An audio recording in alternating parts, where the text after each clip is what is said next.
Il ne devait pas revenir et il est revenu. 5 ans et demi après sa dernière sélection, en octobre 2015, contre l'Arménie, à Nice. Karim Benzema est de retour en équipe de France. C'est Didier Deschamps qui l'a choisi, qui l'a décidé ainsi. C'est aussi Didier Deschamps qui ne voulait plus qu'il revienne. Alors, qu'est-ce qui s'est passé déjà, en 5 ans et demi, l'équipe de France a vécu sans Karim Benzema. Vice-championne d'Europe en 2016, championne du monde en 2018, donc elle s'est construit un palmarès, une histoire sans lui. Mais Karim Benzema, c'est évidemment un joueur à part. Depuis 2009, il est à la tête de l'attaque du Real Madrid.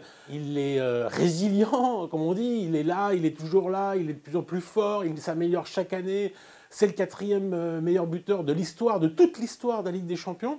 Et puis, ces derniers temps, l'équipe de France, en attaque, elle était un peu moins forte. On ne retrouvait pas forcément la justesse qu'on avait aperçue au Mondial en Russie.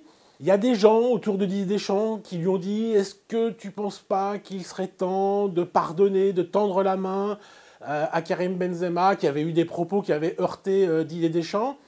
Bon, ce contexte-là, sportif, plus l'entourage proche de Didier Deschamps et des personnes influentes du football français, comme Jean-Michel Aulas, qui a connu Karim Benzema à Lyon, qui est aujourd'hui le bras droit de Noël Le Graët à la Fédération française de football.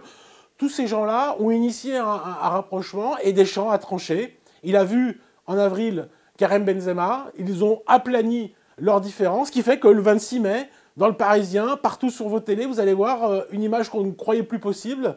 Karim Benzema avec la tenue de l'équipe de France. Et le 2 juin, à Nice, là où tout s'était arrêté, c'est là où tout va recommencer. Contre le Pays de Galles, on verra Karim Benzema avec le maillot de l'équipe de France, avec Kylian Mbappé, avec Antoine Griezmann.